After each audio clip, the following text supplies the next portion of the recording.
Welcome back to Good Day Northern Michigan. February is American Heart Month, and it's an ideal time to highlight a critical yet often overlooked aspect of cardiovascular wellness.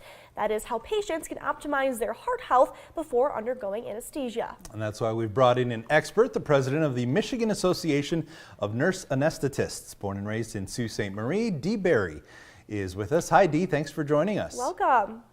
Hi. Oh, thank you so much for having me. Good morning. Well, welcome back to a Northern Michigan audience. I don't know if you still got family up here, but it's good to have you. Where are you based now, Dee?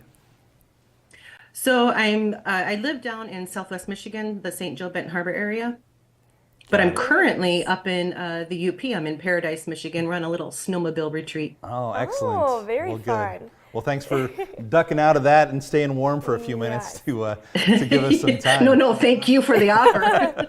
Well, Dee, can you kind of explain to us why heart health matters before you think about surgery or undergoing surgery?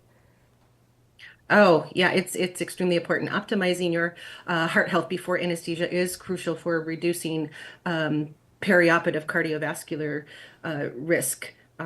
Those who are at risk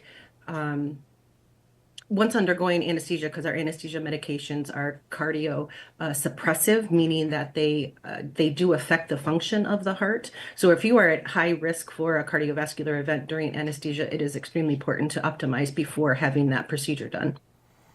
I don't know a lot about this topic, but I know before a surgery, they want to do all the tests on you and make sure you can handle the surgery. I assume that's all connected to all of this, but are there really steps that you can take beforehand to boost your odds of success and being able to go through a surgery in the first place?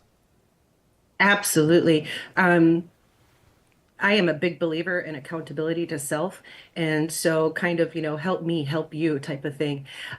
So before undergoing a procedure, if you know that you are of a cardiovascular risk, and usually people know, they usually have a heart doctor, their primary care has put them on blood pressure medications, etc. There are things that we can, as individuals, do to reduce that risk. One of them being nutrition. Nutrition is very important. Avoiding foods that cause inflammation. And the biggest one is smoking. If you smoke and are at a cardiovascular risk, it is important to, try to quit. Obviously just quit. But if that is not an option for you, 4 weeks ahead of time is perfect. But if you absolutely cannot do that, just even quitting smoking 24 hours ahead of your procedure will help immensely with decreasing that risk. I guess, can we talk about, too, just the effects of anesthesia on the body? Because I feel like that's something I don't know a lot about, and especially when you have heart issues, how that can kind of coincide. Sure. So, actually, we're still kind of learning how, anesthesia affects the brain and how it all works. But like I had, stated before, a lot of the medications that we do use are cardiac suppressive. So that means that they will decrease the function of the heart. And if you are at risk, if you've had a heart attack, you have heart failure or a valve problem, it's important for us to optimize you before your procedure. And every anesthesia provider is going to collaborate with your other physicians to make sure that you are optimized and that we can make the right decisions for you on what medications to use appropriately for you, and be ready in case anything does happen, that we are ready so that you are well taken care of and better than when you came in. Dee, I also have to assume a lot of this just goes back to communication, communicating with your nurses and doctors. What kind of information do you need to make sure you share, but also questions that you could ask your provider? So make sure that depending on the medications that you're on, some of the medications that people take daily can not work very well with the anesthesia medications. And so we will ask that you stop certain medications. Usually heart medications, though, we do like you to take up until that day and the morning of. The only one your doctor will talk with you, like if you're on something called an ACE inhibitor, we do ask that you stop taking that the day of. And mainly that one, it's not usually a worry if you do skip that dose, because the half-life, so the amount of drug that remains in the body, is actually quite long. So it takes a while for that drug to clear through the body. So it's okay to stop that one on the morning. All other heart medications, we usually ask that you continue to take.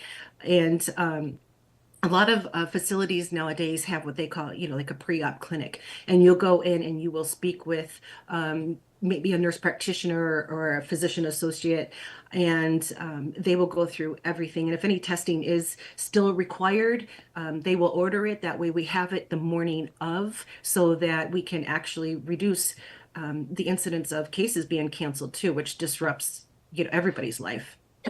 And Dee, I know that pre-op appointment is a great time to ask any questions that you have, but a lot of times things pop up, or as soon as you leave the office, you think of something, I forgot to ask this. Yeah. So can you give us a resource or a place maybe to go for some more information on this if maybe we've got a surgery coming up for ourselves or a loved one? So usually people can reach out to the surgeon that is their office, and they will either know the answer, or they know how to get rid of, or how to handle and contact the anesthesia department to find out if this is something that needs to be addressed preoperatively or not. There's not like a call 1-800 number or anything like that. So usually going through your surgeon's office, and then they can contact the anesthesia department and find out if this is something that needs to be addressed. Excellent. Wonderful. Well, Dee Barry, thank you so much for being with us and giving us Yes. some insight. Great month of the year to talk about this, and we really appreciate your expertise. Thanks, Dee. Thanks for joining us. Thank you so much for having me. Bye.